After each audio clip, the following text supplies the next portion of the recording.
Okay. Good morning, everyone. This is December 15th, Program Review Process Advisory Council meeting. We do have a recording, and Gemini is taking notes, and we will be able to track who is in attendance for today's meeting. Knowing that we have a few things to talk about, we're going to go ahead and jump right in. Secretary Rai, do you have any opening remarks that you'd like to share? Just a very brief. Good morning, everyone. Thank you for being here for this meeting.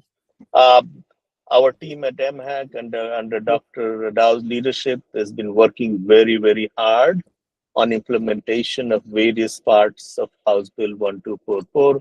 And we are really privileged to have higher education leaders like all of you here on this call to get through all these requirements of the law, and most importantly, making sure that our students have the opportunities that they need. So I am at another meeting. I'll stay here on this call for another 15 minutes or so. Then I'll have to drop. But you are in a very, very good hands with all of you and Dr. Rao and other MHAC team members. Thank you, Dr. Rao. Take it over. Great. Thank you. Good morning, everyone. As we did not meet in November, there were several very exciting events that were happening in November that I think we all got pulled away for. Taking us back to the October meeting, we had shared that we were going to be previewing draft regulations for unreasonable duplication and unnecessary duplication. We shared draft regulations at the October commission meeting. And we shared those materials with you in advance of today's meeting.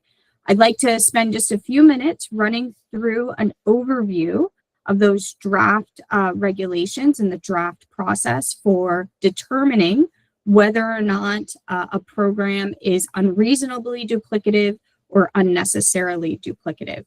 And then we can open it up for discussion. I do want to stop us at 10:40. So that we have enough time to have an additional discussion about the recent LOIs and then talk through our 2026 calendar year. So we'll I'll try to get through the overview as quickly as possible, open it up for discussion, and then at about 10:40, we'll transition into LOIs and 2026 schedule. Work for everybody? Any problems with that plan? Great. Let me go ahead and share my screen. The slides you're about to see are very similar, not many changes to what was shared with the commissioners at the commission meeting. Some changes, the changes that were made were in light of the discussion and points of clarity on this. For background, as you all know, the legislative structure allows for 4 reasons for an objection: mission inconsistency, not meeting a state or regional need, and unreasonable duplication and unnecessary duplication. That is what is set in Maryland law. House Bill 1244 requires MHAC to adopt regulations on program objections. And really what we are here today is to talk about the second part. Regulations must specify the criteria and factors used in the review of whether or not a program is unreasonably or unnecessarily duplicative. And that is what I'm bringing forward to you today.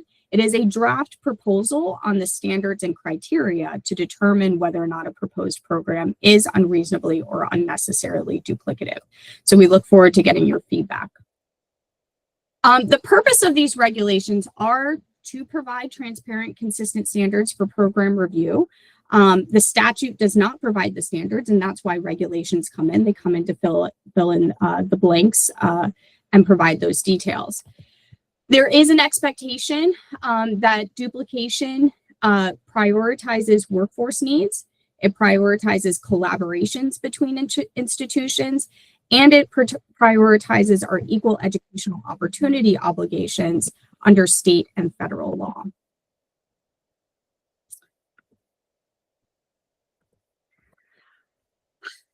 There are 2 different types of duplication, and the words here matter.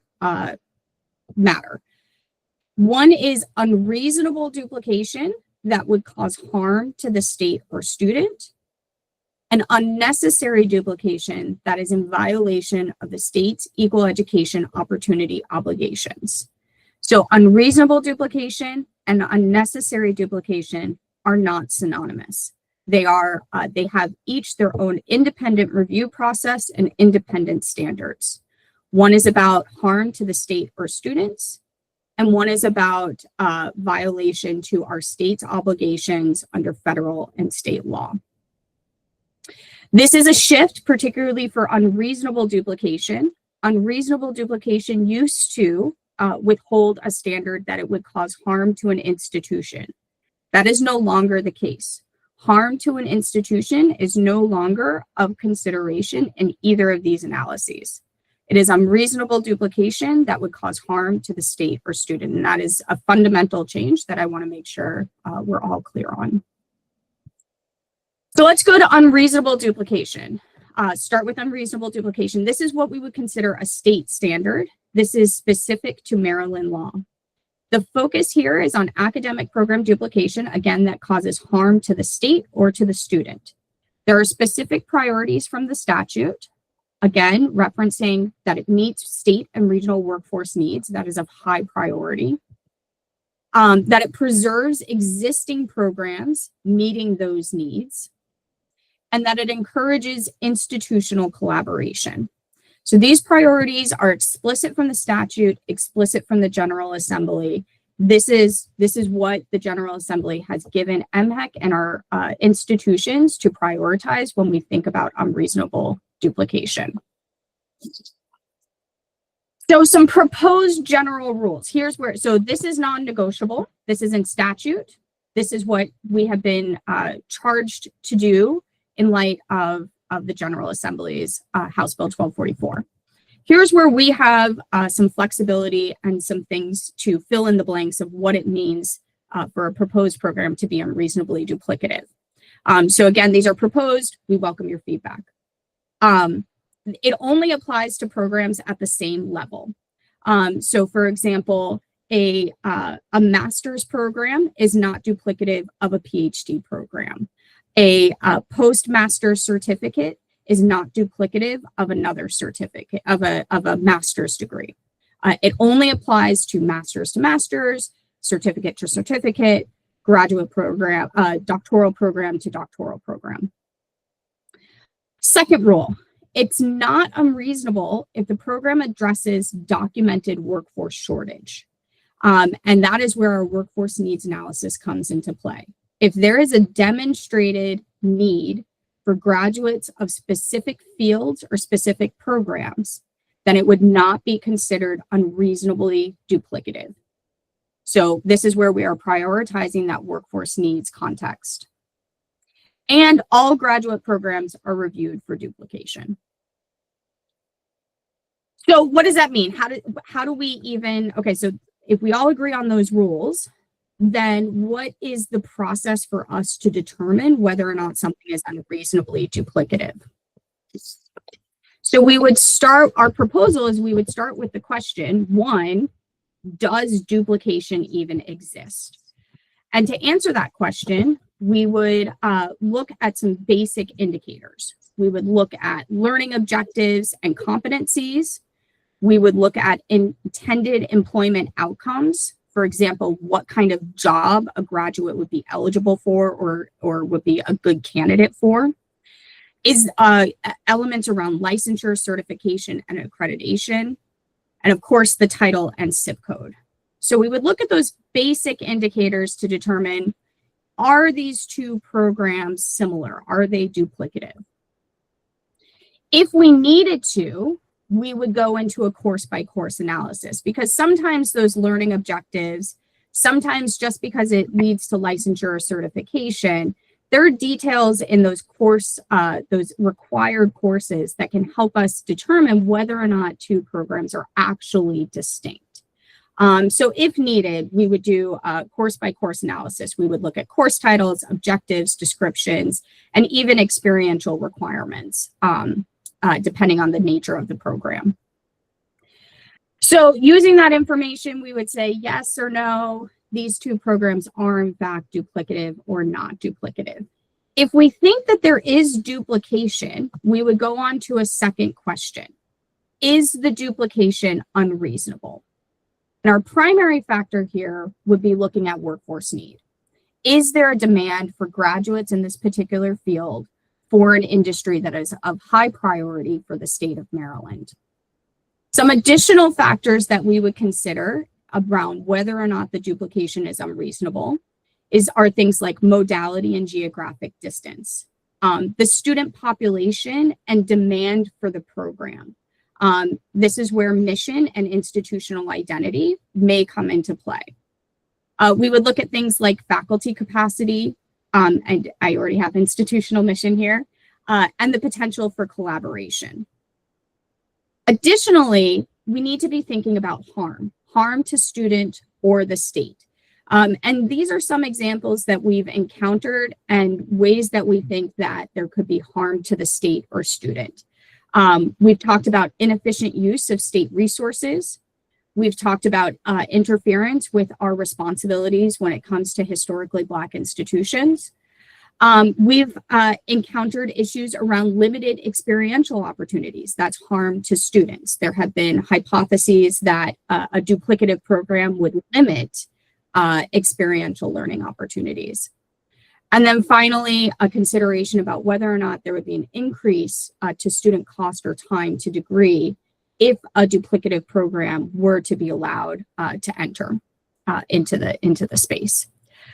Dr. Rinn, I see your hand. Is it okay if we ask questions while we're going along? Let me, if it's okay, if you could throw your question into the chat, let me get through these slides. They're discussion, they're not yes, no.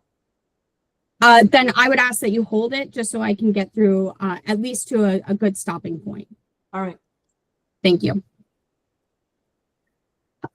Let's move on to unnecessary duplication. Unnecessary duplication is a federal expectation. It applies only to public senior institutions. It's based on equal education opportunity obligations, and it's to prevent traditionally white institutions from duplicating historically Black institutional programs. We do have to ensure that there is alignment with state and federal law, and the unnecessary duplication standards that we're about to present were developed with the context of federal requirements. There is a different threshold for these standards. The first one is our programs broadly similar. So it's a much lower threshold to determine whether programs are unnecessarily duplicative. We would look at learning objectives, competencies, employment outcomes, certainly licensure, title, zip code, and accreditation, but it is not likely we would do a course-by-course analysis.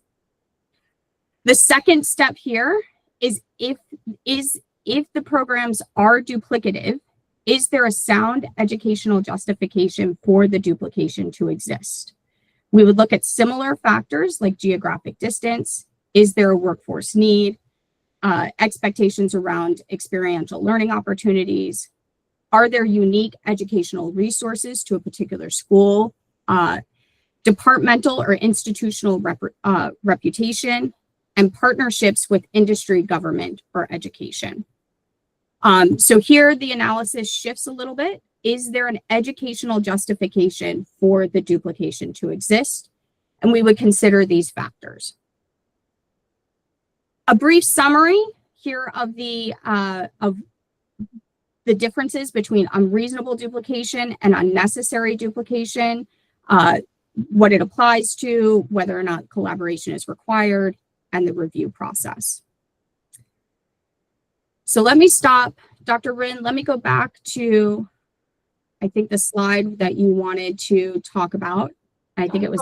Go back to the first unreasonable duplication slide. Is this the first? Okay, let's see. So next one.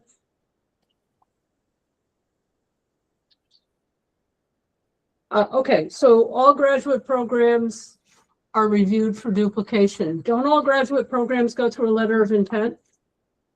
Yes. So if the letter of intent comes back with absolutely no comments, what's the point of reviewing it for duplication?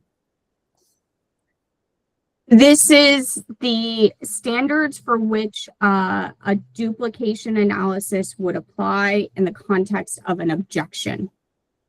Okay. So Letter whether or not of intent went out, no comments at all. So is someone now going to say, I will wait because I know I can object later? We're trying to stop those objections later, right? I don't know if we're trying to stop the objections later. The letter of intent is for us to be able to do early warning signs. We're not circulating letters of intent, so other institutions don't get to comment on letters of intent. It is an opportunity for us as an agency to provide feedback about potential duplication. Okay, next slide. Let's see. Sorry, there we go. All right. Okay. One of the most important things for graduate programs is the fact that you've completed a bachelor's degree. And so that is almost always a critical part of the kind of graduate degree that might emerge. So, and this is a really clunky example.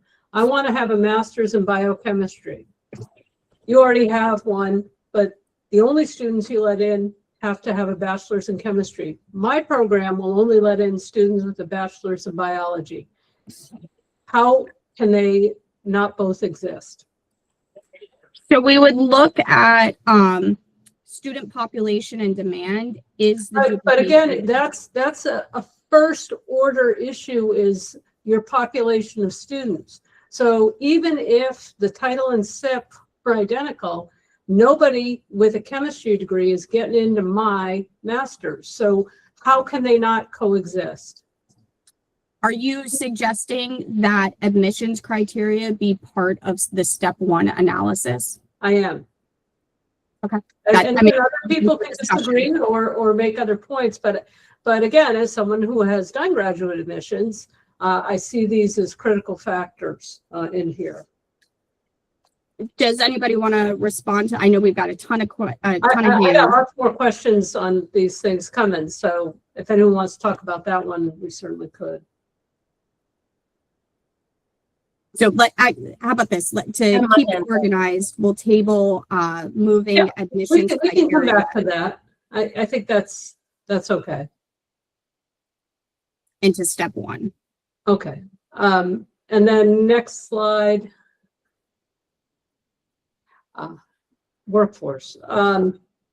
Okay. So I thought interference with HBI responsibilities was the unnecessary standard. There is still an expectation that we uphold our responsibilities. It's an example of harm that we would be causing harm in the context of our responsibilities for HBCUs. I don't know if our AGs can provide additional context on that. Okay, and again, I say this is someone who represents 3 HBIs. Again, it seems like and this is my issue with unnecessary duplication in general, is it just seems repetitive of the unreasonable.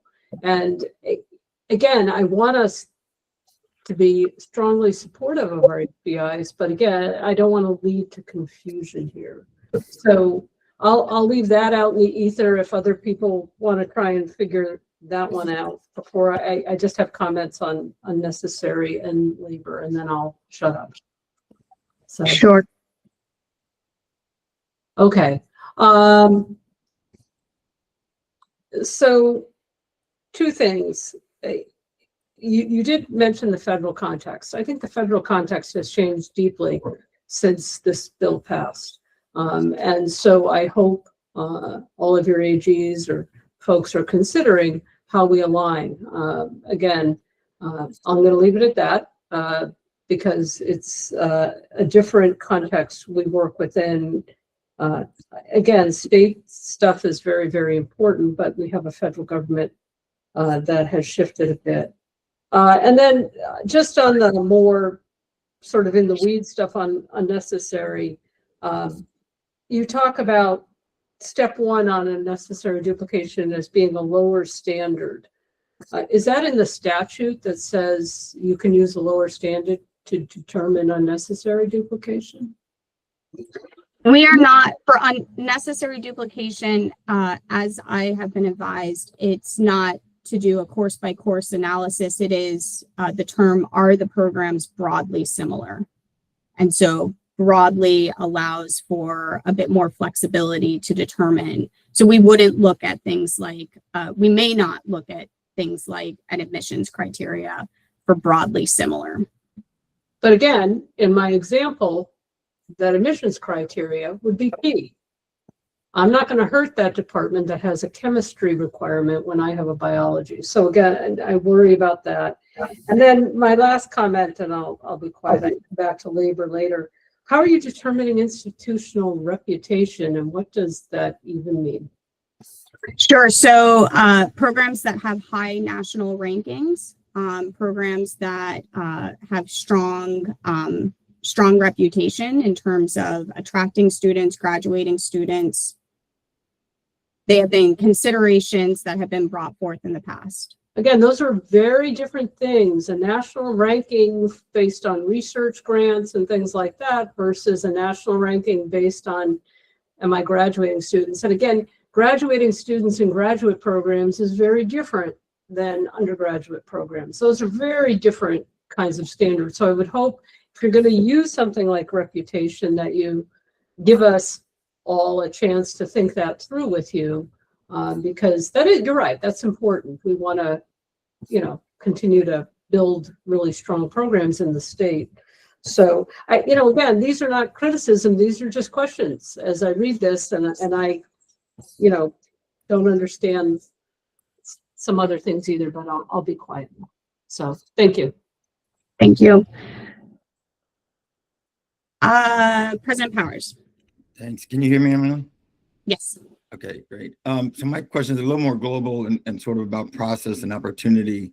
Given that we have the recent MHEC guidance out there that undergraduate programs utilizing existing resources are not unreasonably duplicative or subject to objection, it really seems incumbent on this group to sort of get that into these proposed regulations, because we have an opportunity now to take what is essentially a dear colleague letter, right, for the higher education group, and formalize it into the regulations that are only proposed and draft at this point. So I was hoping that you could comment on MHEC's intention to do that, and what the next steps in that process look like, other than just this group making a recommendation to do that to the full commission. Absolutely. I think that's a reflection of the statute. That is what the statute says. So the regulations will reflect, the regulations cannot contradict the statute. And so the regulations will reflect that the statute limits objections for undergraduate programs to those using new resources. And therefore the duplication analysis would not apply to undergraduate programs using existing resources. Okay, so you do intend to incorporate that into the proposed regs that were submitted to the commission before, that we have right now and are looking at, but it's not in there at all. Correct. Yeah. And you all will see a final version of the regulations before they go back to the commission. You'll see a full draft. Okay, greatly appreciate it. Thank you. Yeah. And the draft will reflect these discussions. Yeah. This will be iterative. This is not the one and only time that you will see a draft. President Anderson. I'm sorry. Thank you. Thank you, Dr. Dow. A couple of questions in one point. Well, first of all, will you be able to share these slides with us that you just shared here? Because they were not in the packet that the commissioners reviewed. Absolutely. Okay, thank you. Here's where I want you to go back and, well, two things. One, are we looking at, first of all, we're just focusing on the graduate programs. Do you likely believe that we're going to look at these same parameters, these same criteria dealing with professional programs and undergraduate? Or are we going to look at those separately and come up with different criteria? What would be your recommendation? My recommendation is that those are very distinct entities. Dr. Wren kind of hit up on that. Graduate programs are very different than undergraduates and professional. So I think the criteria need to be considered very differently in those particular three buckets. let me have you on this one, focus on the accreditation part. Talk a little bit more about how you will look at, and you go back to that slide if you like, where you mentioned accreditation. How are you going to consider the criteria of accreditation? And let me give you an example. The master's program in a physician assistant, as we know, is a graduate level program.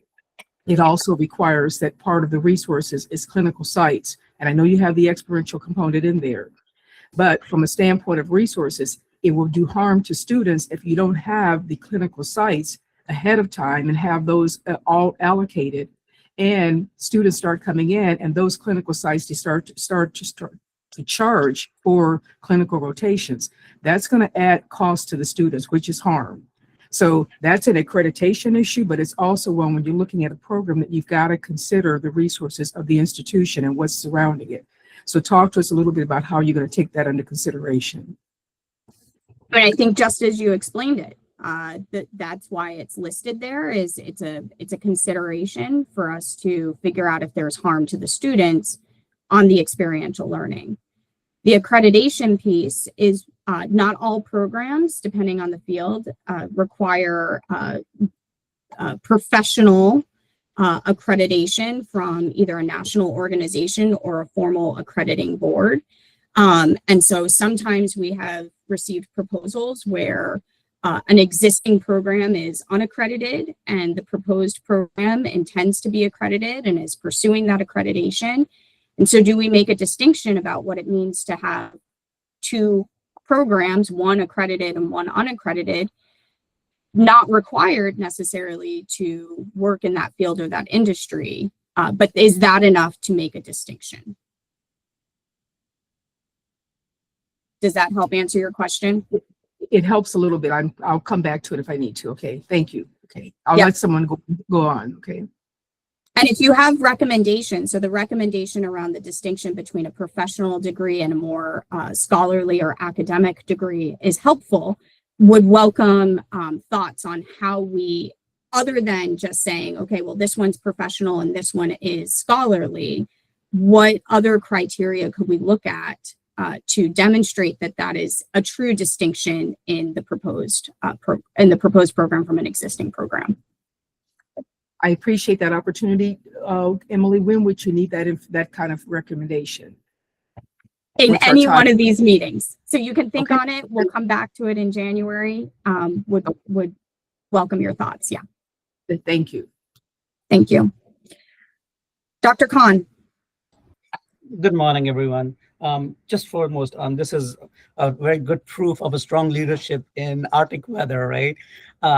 So Emily, I've got three quick questions or comments. Number one, I do realize that we do have to follow by the statutes because we just don't have an option.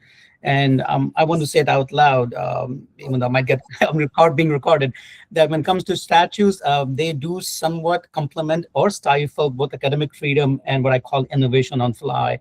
And more importantly, they hardly come with financial funding. So number one, my concern big is what we witnessed through your prior emails is the number of LOIs. So I'm really concerned about the administrative burden that this will cause on an MHEC because you work with us as well too. So that's number one, is to, how do we, that's not our job, but that's something we have to be considerate about. So that's number one. Number two, I did read the MHEC book that you sent out, and I did have a concern there. And maybe it's unfounded concern, but I will just present it as is. And that's the issue about the workforce. When we have a workforce need, or when we look at just that for whatever reason, despite other criteria we could have, my issue is that we over prioritize very short-term labor market data that hardly changes on the fly. And that will stifle the innovation on the fly. What I did know was that it did allow other factors that are not identified, which is a good thing. Then that's what we are looking at, is how do we work with the statute and arrive to regulations where we have this gray area. My only concern is when we have MHEC look at any other factor or talk about duplication, maybe not duplication. How is MHEC going to publicize that you could use this factor, which may not be clearly defined in the regulations? That is what we are attempting to accomplish at this point. So let me come back to workforce need, your comment there. So you addressed three things. One is demand on the agency. It's a reality. We are addressing it. I don't think we have more to say on that front other than that we are obligated to do this work from the General Assembly. On workforce need, the workforce needs analysis is updated annually. We're in the process of updating it as we speak, and it is intended to be contemporary as much as possible. Right now, it depends heavily on Department of Labor projections, but we welcome the opportunity to revise that analysis so that it incorporates other data sources. That workforce needs analysis is meant to help inform program development and complement the work that campuses are already doing. So again, that's to be updated every year and reflect contemporary needs, both in terms of the state's priorities as well as other data sources that demonstrate that there is a need for a particular occupation, industry, or field. On the third element, which I have now forgotten, what was your third item? It had to do with, in the handbook, it said that secretary could use any other factor. And how would the MHEC publicize that there are other factors that we may not arrive to? Well, I know we are arriving to some, but what if there are other factors that happens next year? Because things move. So is the MHEC going to have a website that is live on the fly that he say, hey, this could be a factor that the institution could consider? It has, it's a, and again, I will turn to our AGs. That is intended to provide an opportunity for the institution or for MHEC to incorporate other facts. As you said, come 2-3 years from now, there may be another consideration that would help us identify whether or not a program is duplicative and or if it causes harm to the state or student that we did not think about in this moment.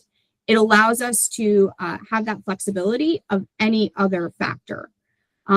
So it's meant to give us a bit more flexibility while outlining the standards that all programs, any analysis would be held to, if that makes sense.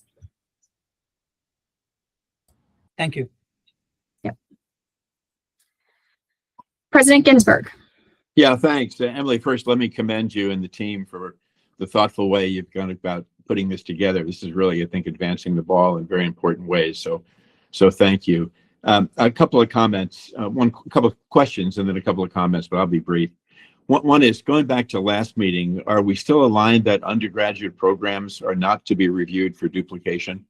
So that hasn't changed with any of this. Undergraduate programs using existing resources. Correct. Yes. And you'll be looking at what existing resources mean, because that is kind of an ambiguous but an important piece of the equation, what existing resources mean within a program, within an institution, et cetera, et cetera. Don't want to lose sight of that. For purposes of today, let me pick up on what Dr. Khan just said. And I think he's making some very important points that fields evolve very quickly. And if we rely upon the current data, we're looking at data that's probably 18 to 24 months old in terms of occupational need. And I think the state has an obligation, and we at universities certainly do, and MHEC together in collaboration with us must look to the future, not to the past. And so looking at fields that are evolving may be just as important as needs that existed 18 to 24 months ago. So I like the way you answered that, but I think it is really important that we look not just to what's on the docket today, but what's evolving and in the future. A good example of this is 2 years ago, if we had a program in AI, that may not have been on the list of evolving fields. And today, look what's happened. So I think those points are really important. And I think we've got to get at that in a way that if this really is about workforce and economic development, that focuses on that to a greater degree. Secondly, in that regard, I want to be sure that we all have a common understanding that programs that are specific in a field prepare students for a particular career, but other programs that may be in other fields also may prepare students for that same career. And so when we talk about duplication, unreasonable or unnecessary, I think it's important to recognize that some programs may be preparing students for fields that may not be necessarily traditional within that discipline. So I don't know how you're going to handle that, but I wanted to make that point. I see you nodding your head, so that's an important point to take into consideration. And then my last question is really two things, I guess. One is I want to commend you that this now is, I know you want to focus on students, not institutions, and I think that's really an important advance. And the last question is around mission statements. And there was something in one of the earlier slides you mentioned about being consistent with mission statements and how you see that playing out and how the analysis of whether or not a particular program falls within institution mission statements would be considered and assessed. But again, thank you for advancing the ball. I really appreciate the work you all are doing. Thank you. I think at this point, oh, we do have a couple more questions. I'm so sorry. Dr. Ginsburg, are you putting your hand back up or did you put it back down? No, I didn't put it up. Sorry. Okay. Nope, that's okay. Thank you. Still learning Zoom after all these years. Let me turn to my colleague, our new Director of Academic Affairs, Dr. Cornell. Thanks, Dr. Dow. I just wanted to point your attention that there was a question in the chat from Dr. Keys. Oh, thank you. I did not see that. Regarding adding admissions criteria, will that mean that MHEC will be reviewing the admitted student pool to verify that institutions are holding to the criteria or limitations they put on the admissions? Thank you, Dr. Keys, for that question. It is a good question. We don't want to be overly regulatory on that front, but if it is a criteria that is being used to determine that a program is not duplicative because it is pulling a different set of students, a different type of qualified students with different backgrounds academically, it would be something that we would likely move into a modification. That admissions criteria would be something I would imagine to kind of keep tabs on. I don't know that for sure. I'm saying that off the cuff. But if that is a distinguishing factor between two programs, and a program then goes ahead and changes their admissions criteria, that is something that we would then want to know. Thank you. That was in response to, I think, what Dr. Ryan was saying earlier. I was just checking on, and added that, how that would be handled. It's a good question, and we'll have to think about that as we continue to develop these regulations. That any of these factors would then be considered, a change to any of these factors would then be considered a modification to the program.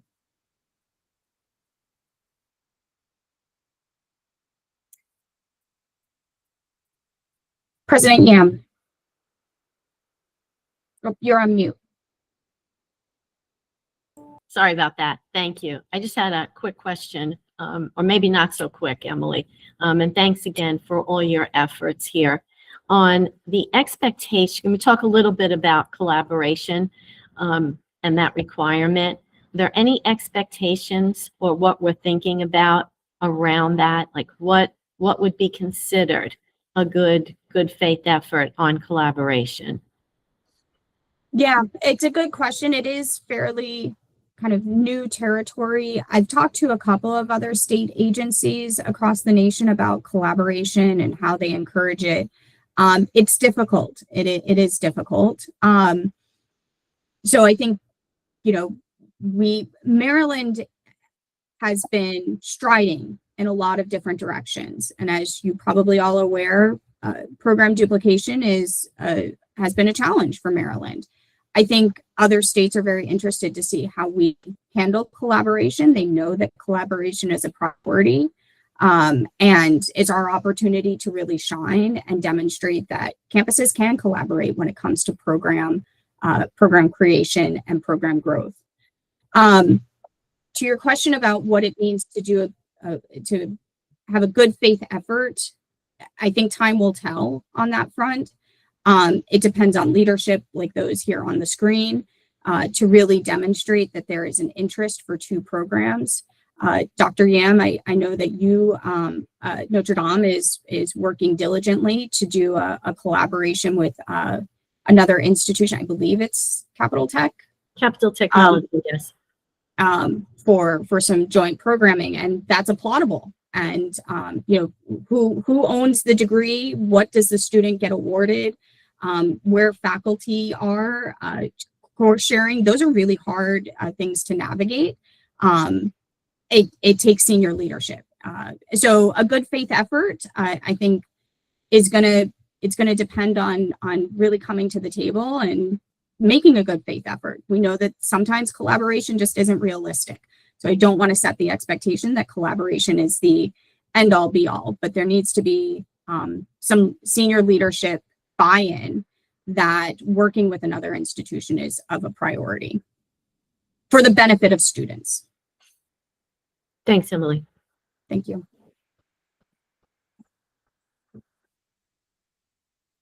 Dr. Kanj. There we go. Emily, I just want to come back to this issue of including admissions as part of the criteria. I don't think MHEC has ever looked at admissions criteria before in evaluating programs. Is that right? And I'm trying to put it under the, fact you have license for changing, for example, 50% of a program. How admission standards may come and go under that seems complicated. To get into admissions pools and other things, I think would overwhelm the resources of MHEC immediately. So I'd be careful about putting that as part of the criteria. Helpful.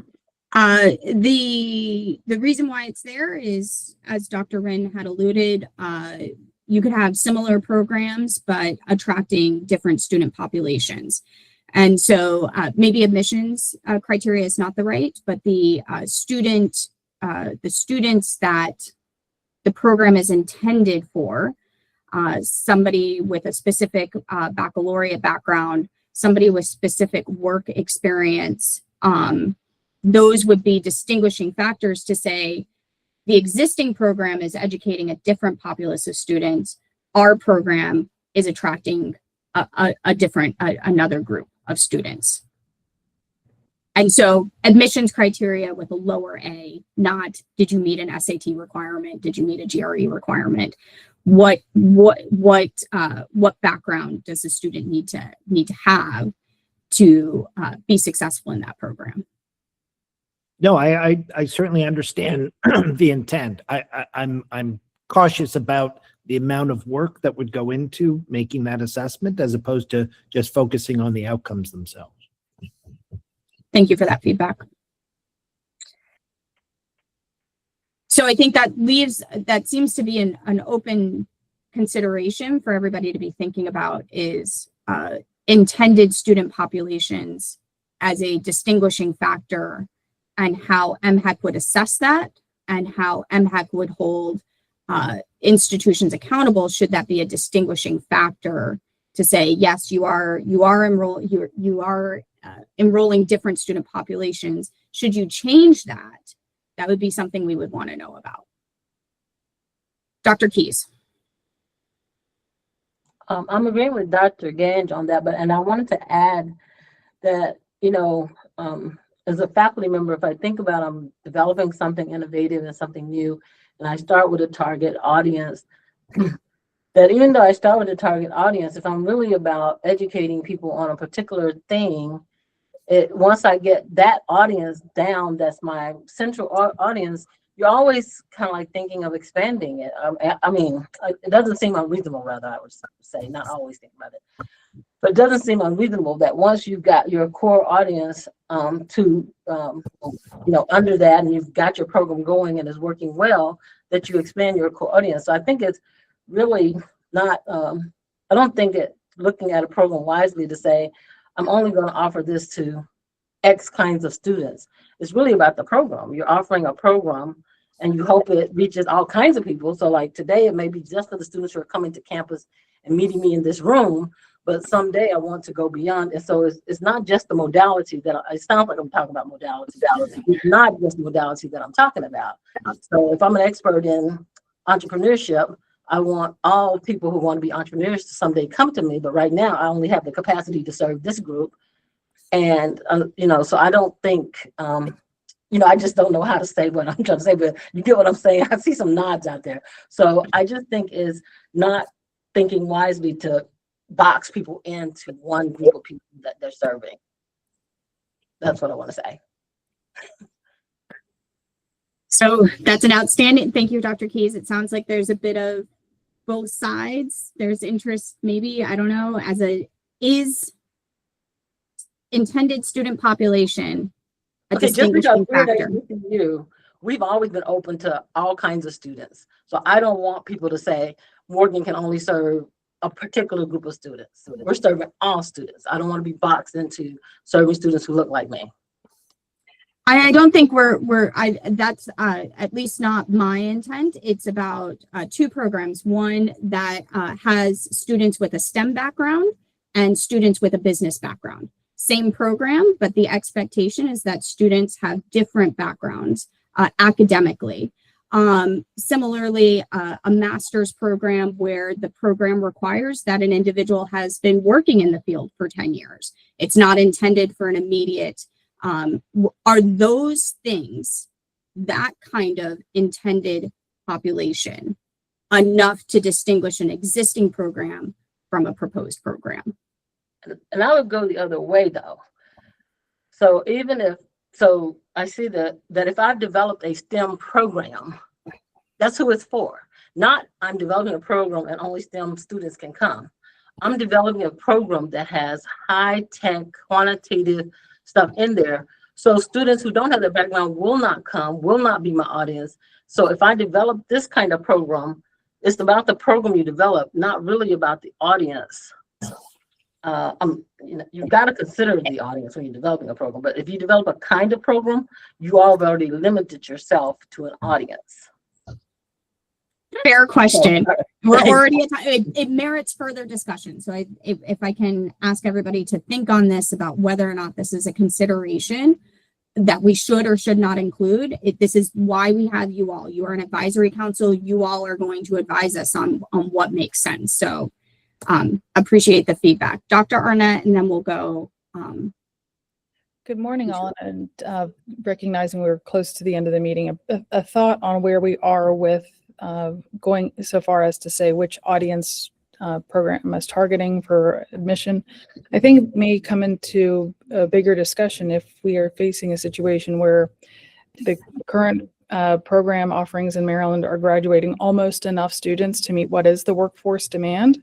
If we are something where already Maryland programs are meeting 95% of the workforce need, and another program could push us above and create additional competition, that is a different conversation than a program that is coming forth that is going to graduate 20 more students in a field where currently the state is only generating 200 of the anticipated 900 that the state needs by 2032. An idea of a matrix as to the if-then scenarios about further distinguishing features could be something that the state wants to consider, given that the workforce analysis is such a driver for the elements of what would be of benefit to the state. Feedback. So we can transition to LOIs. If I can leave you all with some things to think about. One, are you okay with this two-step analysis? First, is there duplication?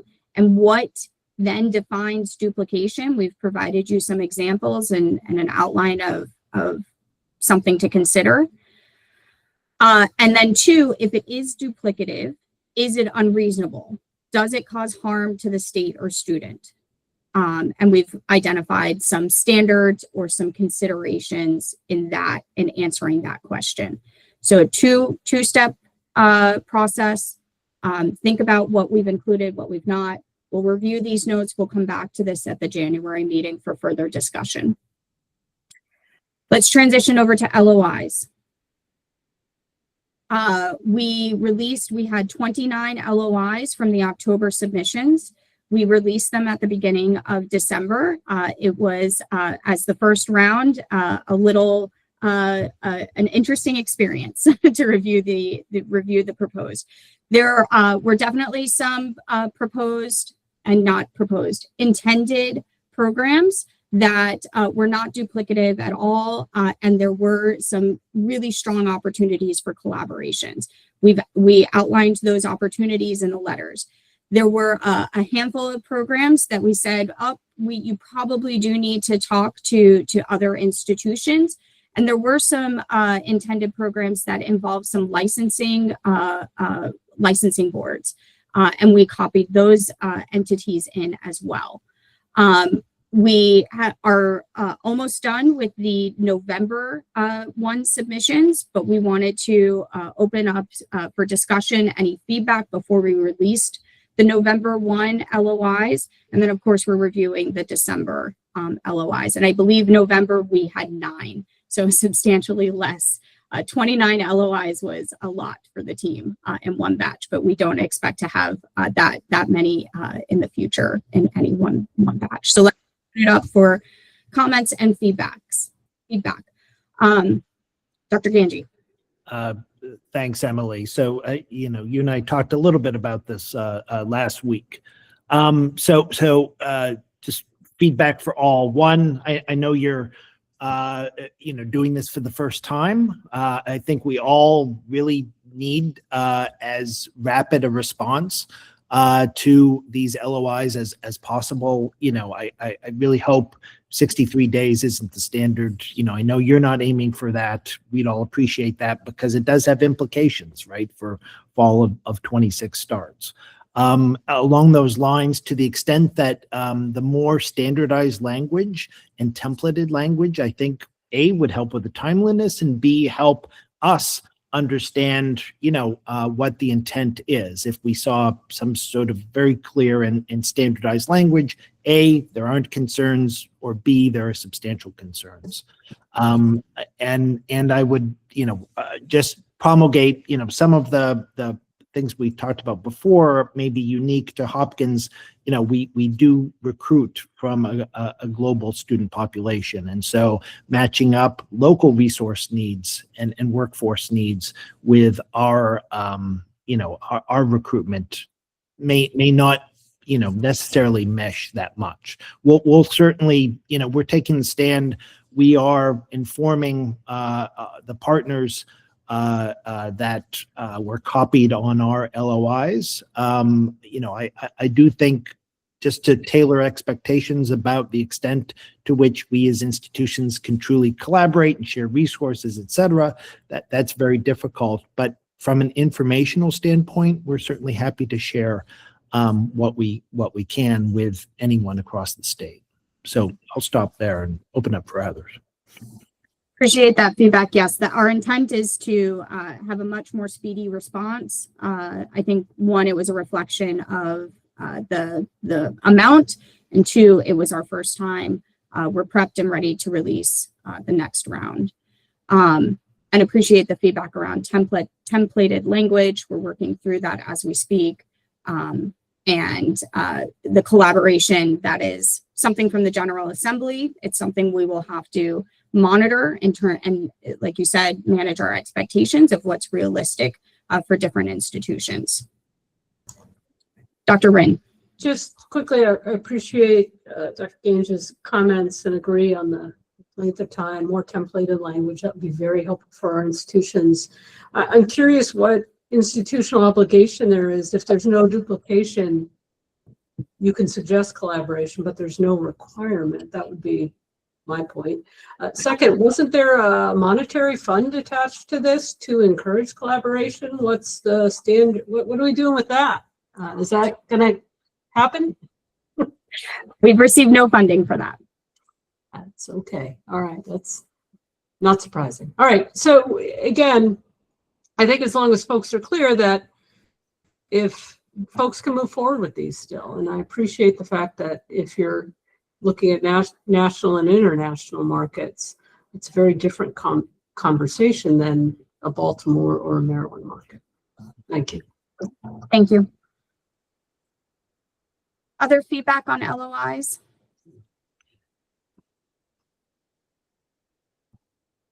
Dr. Arnett? Yeah, just a brief comment. As we've been trying to actually find what is current on the MHEC site, it does not seem to be the final version. This is the July 21st dated draft template that keeps emerging for institutions to have access to from MHEC, and the cover page, whatever is specifying the application deadlines and processes, again dated to July 21st. If there is one that has been finalized, which does seem to be the case, dated to September, as other institutions do have that posted on their sites, if that could be reconciled for the website at MHEC, that would be appreciated. Sure. Dr. Cornell, Dr. Silva, can I ask you to look into that? Absolutely. I just took notes. Great. Thank you. Okay, with that, with 3 minutes left, in the agenda, we have proposed the 2026 meeting dates. We have, as you'll see, we do not have meeting dates proposed for February and March. That is primarily a reflection that that is during legislative session. I know many of you are highly engaged in legislative session, as are we. So pending no major concerns, we will go without meetings in February and March and pick back up in April. Are there any concerns with that? And I do believe I left out a summer date, maybe a July date, in light of summer hiatuses. President Anderson. Yes, Emily, just a quick question again, going back to what I mentioned earlier. What is our timeline to get these finalized?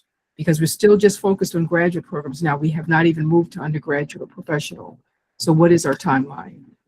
There is, so the timeline is as quickly as possible. We'll take this feedback and update the regulations and bring this back. Again, it seems like there's some discussion. We want you to mull this over. Are these the right standards? Are these the right conceptual factors that we need to take into consideration? As you can see, even just admissions, lower K admissions or intended populations is something that needs further discussion. We need to come to consensus that when a duplication analysis is happening, these are the standards. We do or do not account for modality. We haven't talked about it. I'm not proposing that that's not something it's in there, but are you comfortable with saying that an online program is distinct from an in-person program enough to say that those two programs can run? Okay. So you're kind of trying to see us come to consensus in January, since there won't be another meeting after that until April. Correct. But I do want to assure you that nothing will go before the commission that you haven't seen or vetted. Okay, thank you. Yep. President Power. And Emily, I defer to you, but given how many things are on the table, it seems unlikely we're going to do it in one meeting. And quite frankly, we meet at the ideal time to not conflict with session, 10 a.m. on a Monday. There's no hearings, not gonna be on the floor. They don't go into Monday night. So, I mean, I think it wouldn't be unreasonable of you guys to put a February meeting on there, but I certainly defer to MHEC. How about this? We'll put a, as schedules allow for a February, March, and we can assess as we get closer to those dates, but what we'll do is we'll do calendar holds so that you do have it on your calendar. And when we get closer to those dates, we can assess capacity. Sounds good. I think it's not so much necessarily the actual time, it's capacity to move this work forward